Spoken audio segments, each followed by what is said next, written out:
మంథని నియోజకవర్గ కేంద్రంగా 10 సంవత్సరాల తర్వాత మంథని ఎమ్మెల్యే కుటుంబ అరాచక పాలన పోలీసులను వాడుకొని మంథని ఎమ్మెల్యే వాళ్ళ తండ్రి ఉన్నప్పుడు పోలీసులను వాడుకొని అనేక మందిని నక్సలైట్ల పేర్ల మీద ఆ రోజు చంపించడం జరిగింది. ఇవాళ ఈయన అధికారంలో ఉన్నప్పుడు మాలాంటి వాళ్ళ మీద రౌడీ షీట్లు ఓపెన్ చేయడము, మళ్ళీ ఇవాళ అధికారంలోకి రాగానే రౌడీ షీట్లు ఓపెన్ చేయించడము, మహిళలు మాకు అన్యాయం జరిగింది కేసులు పెట్టమంటే కనీసం వాళ్ళు వచ్చి బయటికి వచ్చి వేడుకున్నా కూడా 45 రోజులైంది యూత్ కాంగ్రెస్ మండల్ ప్రెసిడెంట్ మీద ఒక మహిళ దరఖాస్తు ఇస్తే ఇప్పటి వరకు ఆయనను అరెస్ట్ చేయలేదు. అరెస్ట్ చేయకుండా వారిని కాపాడుతూ వారు మంథని ఎమ్మెల్యే ఎంత స్మార్ట్గా ఎంత గొప్పగా ఇక్కడ హైదరాబాద్ నుంచి కనబడతాడు. ఆ రోజులలో ఈయనకు తోడుగా మధిర ఎమ్మెల్యే గారు, ఈయన గిత్తంతా అక్కడ మంథనిలో ఎవరికైనా చీమ కుట్టినా కూడా మధిర ఎమ్మెల్యే గారు ఓ అని ఉరికొచ్చేది ఎమ్మెల్యే గారు. ఇవాళ మధిర ఎమ్మెల్యే గారు పాపం ఒక మహిళకు అన్యాయం జరిగిందని ఆమె మొత్తుకున్నా కూడా 45 రోజులైంది అరెస్ట్ చేయకుండా మరి వారికి సహకరిస్తూ ఉన్నారు. ఆమె మొత్తుకుంటే కేసు పెడతారు. కేసులో కూడా ఆ సదరు వ్యక్తికి యాంటిసిపేటర్ బెయిల్ రావడానికి కోసం ఎఫ్ఐఆర్లో అవకతవకలు. ఎఫ్ఐఆర్ 25వ తారీఖు నాడు ఎఫ్ఐఆర్ చేస్తారు. 25/5 నెల ఎఫ్ఐఆర్ చేస్తే మీద మాత్రం డేటు 23/5 వేస్తారు. సదరు వ్యక్తి క్లరికల్ మిస్టేక్ మీద కోర్టుకు వెళ్తాడు. ఇవాళ ఇదే దుద్దిల్లా మంథని ఎమ్మెల్యే ఈయన సారు ఎంత స్మార్ట్గా ఉంటాడంటే ఈయన అధికారంలో లేనప్పుడు అధికారంలో ఉన్నప్పుడు ఈయన లీలలు మామూలుగా ఉండే. హైదరాబాద్లో ఈయనను మాత్రం చాలా మంచివాడు, ఎర్రగా ఉన్నాడు, సౌమ్యుడు, గొప్పవాడు అని కీర్తించే వాళ్ళు చాలామంది ఉంటారు. కానీ వీళ్ళ అరాచకాలు ఇక్కడ చాలామంది చూపించారు. టీవీలు కూడా చూపించాయి, కొన్ని పేపర్లు కూడా రాయాయి. మాలాంటి వాళ్ళం అట్టడుగునున్నటువంటి వాళ్ళం పైకి వస్తే మధిర ఎమ్మెల్యే లాంటి వాళ్ళు బడుగు బలహీన వర్గాల నుంచి వచ్చిన వాళ్ళు ఈయనకు వంటగాగిరు. ఆ రోజులలో ఈయన సామాజికము వర్గము ఆయన సామాజిక వర్గం ఏందో ఈ సమాజానికి తెలుసు. ఏ సామాజిక వర్గం అయితే ఈ ఎస్సీ ఎస్టీ బీసీ మైనార్టీలను అణగదొక్కిందో ఆ సామాజిక వర్గానికే మధిర ఎమ్మెల్యే గారు ఆయన ఓ అంటూ ఉరికొచ్చేది మంథనిలో. ఈయన చూడండి అధికారంలో లేనప్పుడు ఒక కేసు అవుతుంది.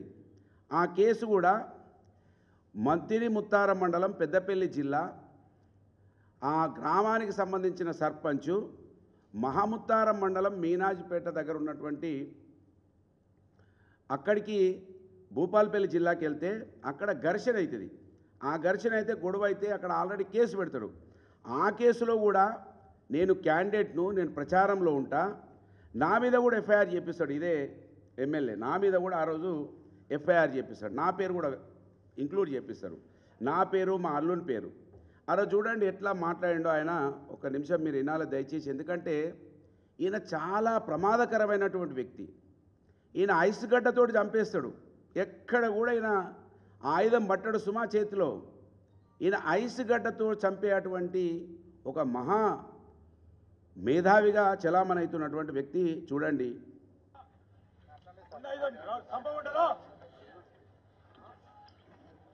చూసుకుంటూ కూర్చుంటారా? అరే ఒక మర్డర్ అయింది, ఇద్దరు చచ్చిపోయిన రూమ్ చచ్చిపోయేటట్టుండే మీరు వాళ్ళకి ఎంకరేజ్ చేసేటండి. ఎందుకు ఓపెన్ చేయించారు? ఓపెన్ చెప్పారు పోలీసులు, ఓపెన్ చెప్పారు. ఇక్కడ అందరూ చెప్పారు, మీరు వచ్చారు చెప్పారని. ఓపెన్ చెప్పలేదు సార్. ఏమన్నా అంటే అరే ఎట్లానండి మీరు వి డోంట్ మైండ్. అరే చచ్చిపోతా ఉన్నారండి, ఈ గుండా ఇదంతో చచ్చిపోతా ఉన్నారు. ఎవరు జవాబు చెప్తారు మాకు? మీరు కాకి ఈయన గుండాయిజం గురించి మాట్లాడుతుండే ఈయన సొక్క పూసట ఒక లేడీ ఆమె పాపం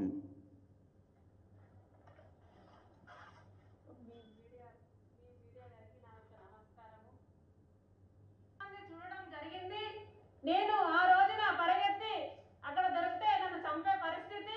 నేను అక్కడ నుండి ఈమె ఆ రోజు ప్రెస్ మీట్ పెట్టింది పాపం. ఆ రోజు తర్వాత పట్టించుకోకపోతే మళ్ళీ మొన్న వెళ్ళింది పాపం. మొన్న ఏ డేటు?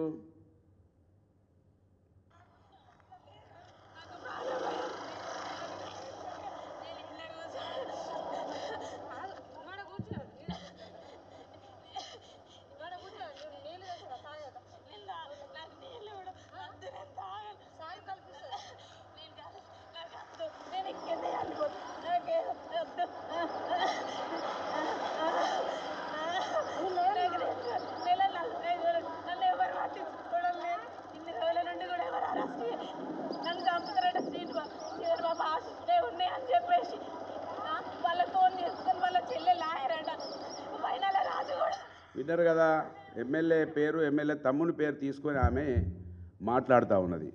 పోలీసులను ఏ విధంగా వాడుకుంటుర్రో ఎమ్మెల్యే తమ్ముని పక్కకి ఎంత పెద్ద ఫోర్స్ ఉన్నదో చూడండి. ఎమ్మెల్యే తమ్ముని పక్కకు ఫోర్స్, మంత్రిని ఎమ్మెల్యే తమ్ముడికి పోలీస్ ఎస్కాట్లు, పోలీస్ పహారా. ఈ పహారా మధ్యలో మంత్రిని ఎమ్మెల్యే తమ్ముడు తిరుగుతూ ఉంటాడు. ఆయన రావడంతో ఆ రోజు నా మీద రౌడీ షీట్ 2007 నుంచి 14 వరకు నేను ఇదే ఎమ్మెల్యే మీద ప్రజాస్వామ్యబద్ధంగా పోరాటం చేస్తే ప్రజల పక్షాన నా మీద రౌడీ షీట్. ఆ తర్వాత రాగానే మా వాళ్ళ మీద ఇద్దరి మీద రౌడీ షీట్లు, రాజిరెడ్డి అనిల్ రెడ్డి అనే వాళ్ళిద్దరి మీద రౌడీ షీట్లు. అంతేకాకుండా అక్కడ ఇప్పుడు మా పూదరి సత్యనారాయణ గౌడ్ అని మా నాయకుడు ప్రజల పక్షాన ఉంటే ఆయన ఇల్లు కూలగొట్టేసేసారు. మొన్న ఆయన ఇల్లు కూడా ఆయనకు సంబంధించిన కొన్ని షెడ్లు కూలగొట్టేసేసారు. పోలీస్ ఎస్కాట్ పెట్టి ఇల్లు కూలగొట్టేసేసారు. అంతేకాకుండా మళ్ళీ ఎవరితోటి ఒక బినామీ స్టేట్మెంట్లు ఇచ్చుడు, కేసులు పెట్టుడు.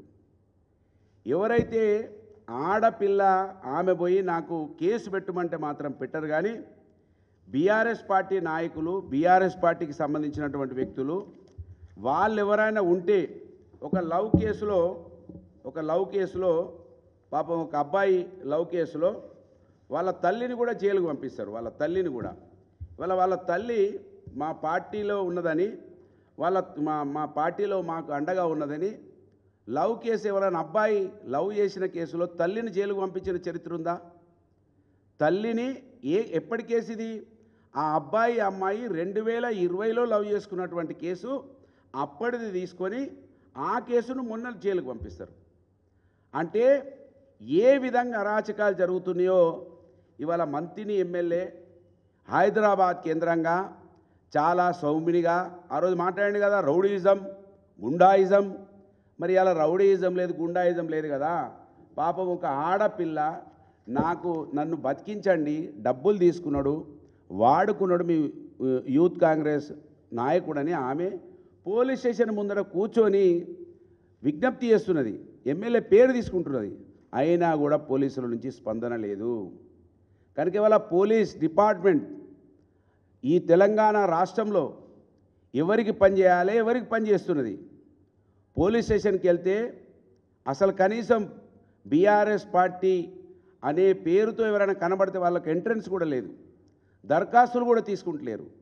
అంటే ఇది హైదరాబాద్ నుంచి గ్రామీణ ప్రాంతాల వరకు ఇదే విధంగా నడుస్తూ ఉన్నది. ఈ విధంగా నడిస్తే ప్రజాస్వామ్యం ఎక్కడ ఉంటుంది?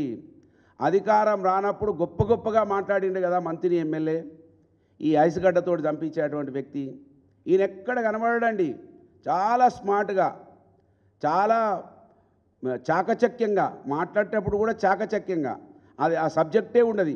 ఇది మొదలో కాడ పెడతాడు, రెండో కాడ అవుతాడు. అయినా ఆయన పెద్ద చాలా మేధావిగా ఈ హైదరాబాద్ కేంద్రంగా కనబడతా ఉన్నాడు. కనుక పోలీసులు మేము ఏదైతే ఆ మహిళ ఏదైతే పాపం వేడుకుంటా ఉన్నదో, ఇవాళ మధుర ఎమ్మెల్యే ఆ రోజులలో ఉరికొచ్చాడు పాపం. ఎవరికైనా మంత్రిలో చిన్నగా ముళ్ళుగుచ్చినా ఉరికొచ్చాడు మధుర ఎమ్మెల్యే కనబడాలని ఇక్కడ హైదరాబాద్కి వచ్చినాం. పాపం ఆందోళన ఆడబిడ్డ నా మీద కేసు అయింది, నన్ను ఆడు డబ్బులు తీసుకున్నాడు, మోసం చేసిండని ఆందోళన చెందుతున్నటువంటి ఈ ఆడబిడ్డ కోసం మధుర ఎమ్మెల్యే గారు మంత్రికి రావాలని కోరుతున్నా. మంత్రి ఎమ్మెల్యే గారు ఎప్పుడు పిలిస్తే అప్పుడు వచ్చిండు. పాపం ఆడబిడ్డ, బీసీ బిడ్డ, ఆమె కోసం మధుర ఎమ్మెల్యే గారు మంత్రిని రావాలి. మంత్రిలో జరుగుతున్నటువంటి గొప్ప గొప్ప విషయాలన్నీ కూడా ఆయన పాపం చూడాలి, చూసి స్పందించాలి. బీఆర్ఎస్ పార్టీ వాళ్ళు ఏమైనా తప్పు చేస్తున్నారా, కాంగ్రెస్ పార్టీ వాళ్ళు ఏం చేస్తున్నారో మంత్రిని కేంద్రంగా ఇవాళ మధుర ఎమ్మెల్యే గారు కూడా, ఎందుకంటే ఆయన పేరు కూడా తీసుకోబోతే తెలియదు. ఒక బలహీన వర్గాల సామాజిక వర్గంలో పుట్టిన అతను ఏ సామాజిక వర్గాన్ని అయితే మొత్తానికే తొక్కిపెట్టినటువంటి సామాజిక వర్గానికి వత్తాసు పలిగినటువంటి వ్యక్తి మధుర ఎమ్మెల్యే గారు.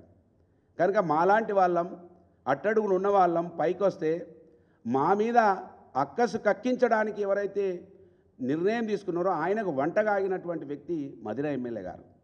ఇప్పుడు ఎవరు మంచి, ఎవరు చెడ్డ, అసలు ప్రజాస్వామ్యం ఎక్కడ పోతున్నది, అసలు ప్రజాస్వామ్యం ఉందా ఈ రాష్ట్రంలో? పోలీసులు ఎవరు జీతాలు తీసుకుంటున్నారు? కాంగ్రెస్ పార్టీ జీతం ఇస్తుందా? ప్రజలు ట్యాక్సులతో వాళ్ళకి జీతాలు వస్తున్నాయా? ఇవాళ పోలీస్ యంత్రాంగం అంతా కూడా ఆలోచించాలని కోరుతున్నా. ఆ ఆడబిడ్డను ఎవరైతే కోమా లత ఉందో ఆమె ఏదైతే కోరుకుంటున్నదో తక్షణమే ఆ యూత్ కాంగ్రెస్ పార్టీ అధ్యక్షుడిని ఆయనను అరెస్ట్ చేయాలని, ఆయనకు కేకులు తినిపిస్తున్నటువంటి మంత్రి ఎమ్మెల్యే వాళ్ళ ఎమ్మెల్యే క్యాంప్ ఆఫీసులనే కేకులు తినిపిస్తూ ఉన్నారు. ఇవాళ కూడా ఎమ్మెల్యే క్యాంప్ ఆఫీసులే ఉంటా ఉన్నాడు ఆయన. ఎమ్మెల్యే క్యాంప్ ఆఫీసులో ఎమ్మెల్యే తమ్ముడు కేకులు తినిపిస్తూ ఉన్నటువంటి, ఇప్పటికైనా మీరు కళ్ళు తెరిచి పోలీసులు పట్టుకొని ఆమె ఆడబిడ్డ అంగలారుస్తూ ఉన్నది. రోడ్డు మీదకి ఒక ఆడపిల్ల వచ్చి నాకు న్యాయం చేయమనే దాకా కూడా పోలీసులు ఇవాళ కూడా స్పందిస్తలేరంటే ఇది ప్రజాస్వామ్యానికి అపహాస్యం. ప్రజాస్వామ్యం ఖతమైపోయింది. రాహుల్ గాంధీ ఏమో సంవిధానకు బచావ్ అని అదేంది రాజ్యాంగాన్ని పట్టుకొని తిరుగుతూ ఉన్నాడు. ఆ రాజ్యాంగమేమో ఇక్కడ మొత్తం కూని అయిపోతూ ఉన్నది, గ్రామాన కూని అయిపోతూ ఉన్నది. పోలీసులు ఇప్పటికైనా ఆలోచించాలి. కోర్టులున్నాయి, మీరు ఏది చేసినా అది నడుస్తుందని భావిస్తే అది ఎన్ని రోజులు ఆగదనే విషయాన్ని ఈ ప్రెస్ ద్వారా పోలీసులను కూడా కోరుతూ ఉన్నాను, హెచ్చరిస్తూ ఉన్నాం. మీ భయభ్రాంతులకు గురి చేసి ఏదో చేయాలి, బీఆర్ఎస్ పార్టీని ఖతం చేయాలి అనే భావన మా నాయకుల మీద పెట్టే కేసులు ఆపాలి. ఆపకపోతే ఖచ్చితంగా న్యాయస్థానాన్ని ఆశ్రయిస్తామని ఏదైతే కోమలత ఏదైతే ఆమె డిమాండ్ ఉన్నదో ఆ డిమాండ్ తక్షణమే మధుర ఎమ్మెల్యే గారు స్పందించాలి. మధుర ఎమ్మెల్యే గారు మంత్రిలో చీమ చెట్టుకువన్నా కూడా ఉరికొచ్చారు కదా, మధుర ఎమ్మెల్యే గారు మంత్రిని రావాలని వారిని వేదిక ద్వారా వారిని కోరుతూ ఉన్నాను, విజ్ఞప్తి చేస్తూ ఉన్నారు. మధుర ఎమ్మెల్యే గారు అట్టడుగున ఉన్నటువంటి మా వర్గాల ప్రతినిధిగా ఆయనను కోరుతున్న మంత్రిని రావాలి. ఈ అరాచకాలను ఆపాలి, ఈ కుట్రలను ఆపాలి.